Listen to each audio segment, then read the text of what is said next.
በስመ አብ ወወልድ ወመንፈስ ቅዱስ አሐዱ አምላክ አሜን።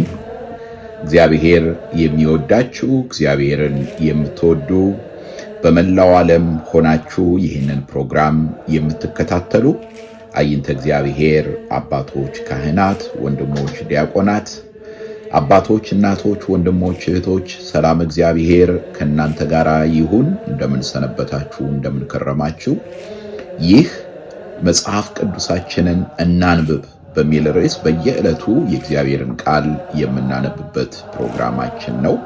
እግዚአብሔር አምላክ በዚህ ፕሮግራማችን ላይ ቃሉን እንድንመለከት፣ በቃሉ ሕይወታችንን እንድናይ፣ ፈቃዱን እንድንሻ፣ እንድንፈልግ እግዚአብሔር እየረዳን ነው፣ እየደገፈን ነው። ስሙ ይክበር ይመስገን። ስለዚህ በዚህ ጉዟችን ላይ እንግዲህ እግዚአብሔር ከረዳን ከዘፍጥረት ጀምረን እስከ ራእይ ድረስ የቤተ ክርስቲያን አምላክ በረዳን መጠን ቅዱሳት መጻሕፍትን ለማንበብ ነው እንግዲህ ሐሳባችን። ባለፈው ፕሮግራማችን ላይ ኦሪት ዘፍጥረት ምዕራፍ 21ን ተመልክተናል፣ አይተናል። በጣም ቀኑን ሙሉ እውነት ለመናገር ሳሰላስል ነበር። ምክንያቱም የመግቢያው ቃል በጣም ልብን የሚነካ ነው። እግዚአብሔርም እንደተናገረው ሳራን አሰበ፣ እግዚአብሔርም እንደተናገረው ለሳራ አደረገላት። ሳራም ጸነሰች፣ እግዚአብሔር በተናገረው ወራት ለአብርሃም በእርጅና ወንድ ልጅን ወለደችለት። ቃሉን የማያጠፋ አምላክ ስሙ ከዘላለም እስከ ዘላለም ይክበር ይመስገን። ስለዚህ እግዚአብሔር ያስበናል፣ እግዚአብሔር ይመለከተናል፣ እግዚአብሔር ቃሉን በእኛ ላይ የተናገረውን ይፈጽማል። ያ ብቻም አይደለም። በዚያ ምዕራፍ ውስጥ አጋርንም እግዚአብሔር ሲያስባት እንመለከታለን፣ እናያለን። እግዚአብሔር ዓይኗን ሲከፍትላት፣ አጠገቧ ያለውን በረከት ሲያሳያት ተመልክተናል፣ አይተናል። ዛሬ ደግሞ አማኞች የሚያልፉበትን ሌላውን ፈተና እናያለን። አስተውሉ። ማን እንደሆነ አላውቅም፣ አንድ ስፍራ ላይ የሰማሁት ነው። እግዚአብሔር ብዙ ጊዜ ወደ ታላቁ ተራራ ሊያወጣን ሲፈልግ የግዴታ በሸለቆ ውስጥ እንድናልፍ ያደርገናል። ማንም ሰው ከተራራ ወደ ተራራ አይዘልም። ወደ ሌላኛው ተራራ ለመሄድ የግዴታ ካለንበት ኮረብታም በሉት ከፍታም በሉት እንደገና ወደ ሸለቆ መውረድ አለብን። ከዛ በኋላ ነው እንደገና ወደ ተራራው የምንወጣው እና ዛሬ ያንን እንመለከታለን። እግዚአብሔር ይርዳን። ኦሪት ዘፍጥረት ምዕራፍ 22 ነው የምናነበው። ኦሪት ዘፍጥረት ምዕራፍ 22 ከነዚህም ነገሮች በኋላ እግዚአብሔር አብርሃምን ፈተነው፣ እንዲህም አለው፣ አብርሃም ሆይ። አብርሃምም እነሆ አለሁ አለ። የምትወደውን አንድ ልጅህን ይስሐቅን ይዘህ ወደ ሞሪያም ምድር ሂድ። እኔም በምነግርህ በአንድ ተራራ ላይ በዚያ መስዋዕት አድርገህ ሰዋው አለ። አብርሃምም በማለዳ ተነስቶ አህያውን ጫነ፣ ሁለቱንም ሎሌዎቹንና ልጁን ይስሐቅን ከእርሱ ጋር ወሰደ። እንጨትንም ለመስዋዕት ሰነጠቀ። ተነስቶም እግዚአብሔር ወዳለው ቦታ ሄደ።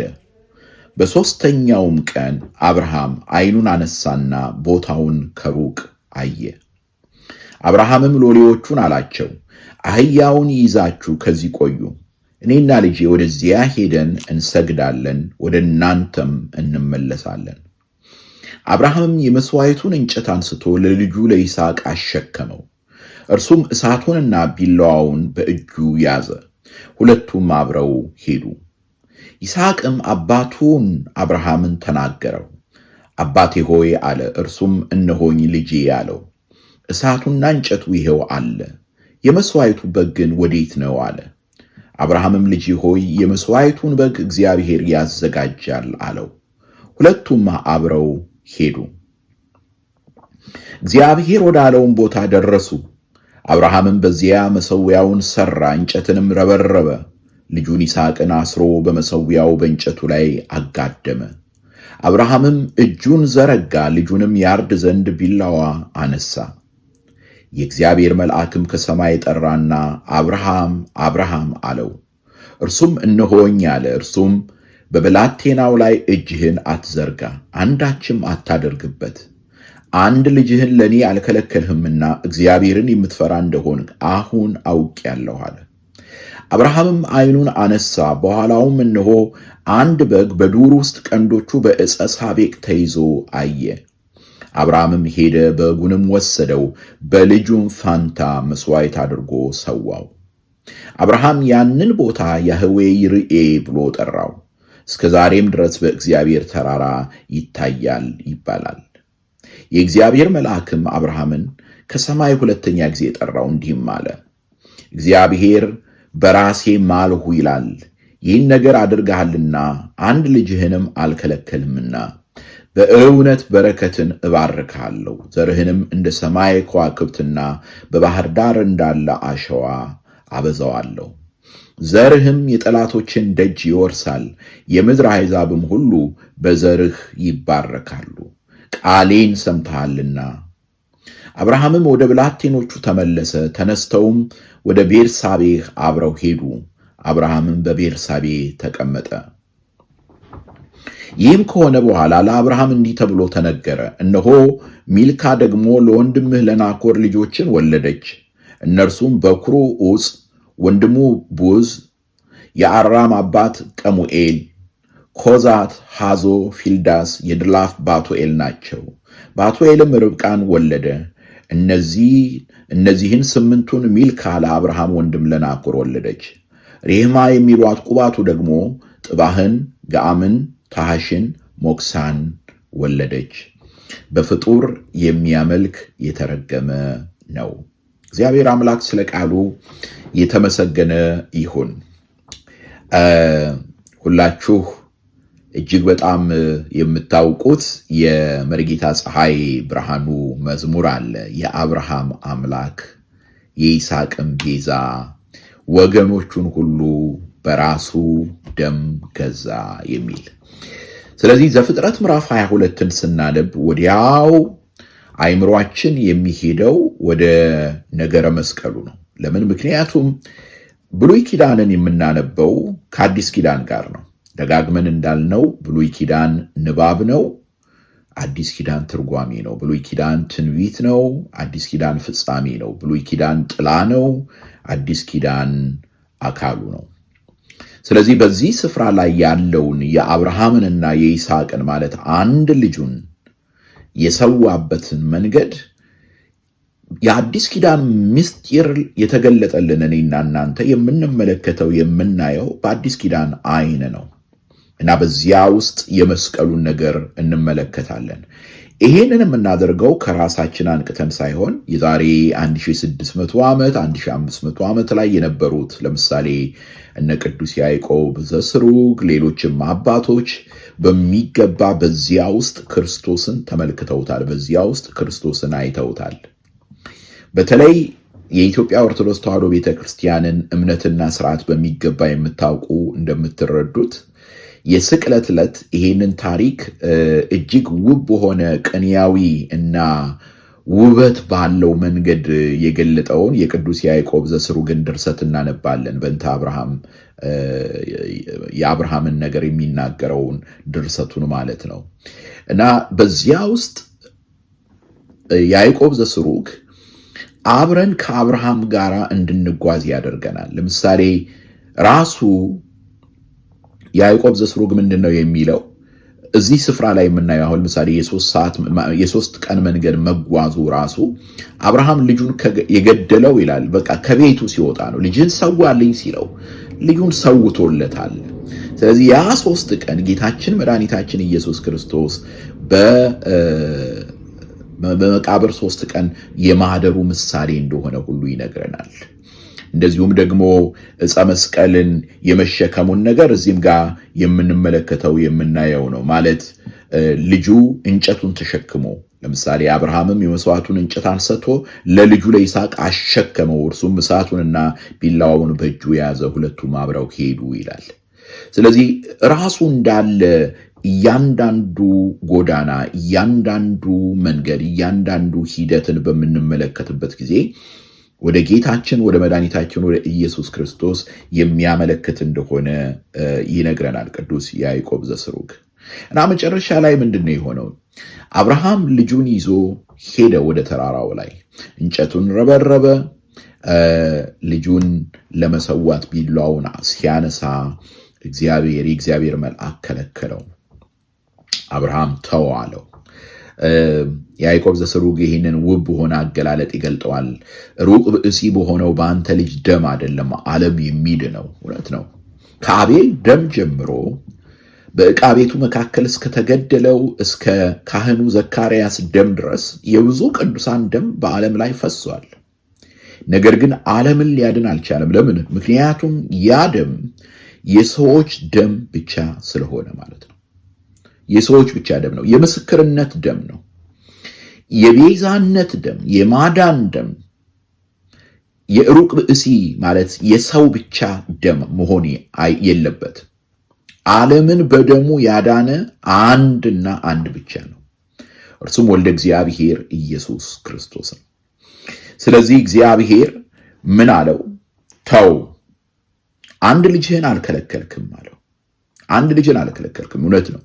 በዚያ ስፍራ ላይ የምናየው የአብርሃምን እምነት ነው። እዚያ ዕብራውያን ምዕራፍ 11 ላይ ከሞት እንኳን ሊያስነሳው እንደሚችል አምኗልና ይላል። ያን እምነት ይዞ ነው አንድ ልጁን፣ የቃል ኪዳን ልጁን፣ የተስፋ ልጁን ለመሰዋት የተነሳበት ምክንያት በእግዚአብሔር ላይ አብርሃም በእግዚአብሔር ላይ የነበረው እምነት ታላቅ ስለነበረ ነው። አንድ ልጁን ለመሰዋት እንኳን ወደኋላ አላለም ነበር። ነገር ግን በዚያ ውስጥ ግን እግዚአብሔር ታላቅ ምስጢር ገለጠለት። በዚያ ስፍራ ላይ በዚያ መንገድ ላይ የመዳንን መንገድ የመዳንን ነገር አሳየው። አብርሃምም ዓይኑን አነሳ፣ በኋላውም እነሆ አንድ በግ በዱር ውስጥ ቀንዶቹ በዕፀ ሳቤቅ ተይዞ አየ ይለናል። ያንን ነው ኋላ ላይ ዮሐንስ መጥምቅ ለደቀ መዛሙርቱ ጌታን በተመለከተበት ጊዜ ምንድነው ያለው? እነሆ የዓለምን ኃጢአት የሚያስወግድ የእግዚአብሔር በግ አለው። እነሆ የዓለምን ኃጢአት የሚያስወግድ የእግዚአብሔር በግ። ኢሳይያስ አስቀድሞ በሸላቾች ፊት ዝም እንደሚል በግ ብሎ ራሱ የሚመጣው አዳኝ፣ የሚመጣው መከራን የሚቀበለው መሲህ በበግ የተመሰለ እንደሆነ ተናግሮታል። እዚህም ላይ ደግሞ እንደገና ዮሐንስ ደግሞ እነሆ የዓለምን ኃጢአት የሚያስወግድ በግ አለው። ስለዚህ ለይስሐቅ ቤዛ የሆነው ያ በጥላና በምሳሌነት የተመሰለው በዕፀ ሳቤቅ የተያዘው በግ ነበር። ከየት እንደመጣ አልተነገረም። ማንም አላመጣው። አብርሃም አላዘጋጀውም። ያዘጋጀው እግዚአብሔር ነበረ። ያዘጋጀው እግዚአብሔር ነበረ። ልክ እንደዚሁ ደግሞ በአዲስ ኪዳን ደግሞ እግዚአብሔር ራሱ በፍቅሩ ያዘጋጀው የራሱን ከእመቤታችን ከቅድስት ድንግል ማርያም ከስጋዋ ስጋ ከነፍሷ ነፍስ ነስቶ ሰው ሆኖ ስግው ቃል ኢንካርኔት ወርድ እርሱ ለእኔና ለእናንተ ቤዛ ሆነን፣ ሕይወት ሆነን፣ መድኃኒት ሆነን። ስለዚህ በዘርህ እዚህ ላይ እንደገና የተስፋው ቃል ሲነገር ታያላችሁ። እንግዲህ እየተመለከትን ነው፣ እያየን ነው። መጀመሪያ ምዕራፍ 12 ላይ፣ እንደገና ምዕራፍ 15 ላይ፣ ከዛ ደግሞ እንደገና ደግሞ ምዕራፍ 17 ላይ፣ እንደዚሁም ደግሞ አሁን ደግሞ እዚህ ስፍራ ላይ እንደምንመለከተው እግዚአብሔር ቃል ኪዳኑን ሲያድስ ቃል ኪዳኑን ለአብርሃም ሲሰጠው እንመለከታለን። በእውነት በረከትን እባርካለሁ፣ ዘርህንም እንደ ሰማይ ከዋክብትና በባህር ዳር እንዳለ አሸዋ አበዛዋለሁ፣ ዘርህም የጠላቶችህን ደጅ ይወርሳል፣ የምድር አሕዛብ ሁሉም በዘርህ ይባረካሉ። ገላትያ ምዕራፍ 3ን ከዚህ በፊት አንብበነዋል፣ አይተነዋል፣ ደግመን እያየን ነው። ዘርህ ነው የሚለው እዚህ ጋር እና ይህ ዘርህ የተባለው ቅዱስ ጳውሎስ እንደሚነግረን ክርስቶስ ነው እንጂ ይስሐቅ አይደለም። በዘርህ ይባረካሉ የተባሉት የምድር አሕዛብ በክርስቶስ ነው። ስለዚህ ጌታችን መድኃኒታችን ኢየሱስ ክርስቶስ በዚህ በዘፍጥረት ምዕራፍ 22 ላይ እንደምንመለከተውና እንደምናየው የኔና የናንተ ቤዛ ሆኖልናል። ሰው የሚያዘጋጀው ነገር ምሉ አይደለም። ሰው የሚያዘጋጀው ነገር ጎደሎ ነው። የይስሐቅ መስዋዕትነት ውሱን ነው። ሩቅ ብእሲ ስለሆነ ሰው ብቻ ስለሆነ የሚሸፍነው ነገር ጥቂት ነው። እንዳልኩት የአቤል ሞት ልክ እንደዚህ ሆኖ ያደረገው የተወሰነ ነገርን ነው። ጽድቁን አሳይቷል። አዎ የዋህነቱን አሳይቷል፣ ቅንነቱን አሳይቷል። ግን ዓለምን ማዳን አልቻለም። የአቤል ደም፣ የዘካርያስም ደም እንደዚሁ፣ የሌሎቹም የደጋጎቹ የነ ኢሳይያስ የነ ኤርምያስ በድንጋይ ተወግሮ ነው የሞተው በትውፊት እንደሚነገረው። ኢሳይያስ በመጋዝ ተሰንጥቆ ነው የሞተው። ሌሎችም ታላላቆች ደጋጎች አባቶች፣ የብሉይ ኪዳን አባቶች በብዙ ስቃይ በብዙ መስዋዕትነት ሞተዋል። የምስክርነት ሞትን ነው የሞቱት። ነገር ግን እነዚህ ሁሉ ደም ሊመጣ ያለውን ክርስቶስን በምሳሌ በትንቢት በጥራ አሳየ። አማናዊው በግ፣ የዓለምን ኃጢአት የሚያስወግደው በግ ግን ወልደ እግዚአብሔር ኢየሱስ ክርስቶስ ግን ለኔና ለናንተ ፈንታ ሆኖ ቤዛ ሆኖ የዘላለም ሕይወትን አደለን። ክብርና ምስጋና ለስሙ ይሁን። እንግዲህ ይሄንን የቤዛነቱን ነገር ነው ያየነው። በአብርሃም አንጻር ግን ያለውን እስቲ እንመልከት። ዛሬ እኔና እናንተ እጅግ ውድ የምንለውን የከበረ የምንለውን ነገር ለእግዚአብሔር እንድናቀርብ እግዚአብሔር ይጠይቀናል። ያን አቅርቡት በሚለን ጊዜ እግዚአብሔር አምላክ ሰውት በሚለን ጊዜ ለእግዚአብሔር አንዳች አስፈልጎት አይደለም። የበለጠና መልካም የሆነውን በጎ የሆነውን ፍጹም የሆነውን ስጦታ እንድንቀበል ነው።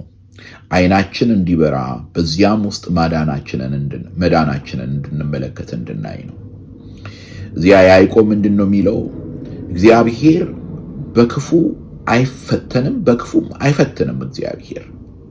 ስለዚህ አብርሃምን ፈተነው በምንልበት ጊዜ የሆነ ጠልፎ ሊጥለው አይደለም፣ ሊያሳድገው ነው፣ ሊያቀርበው ነው።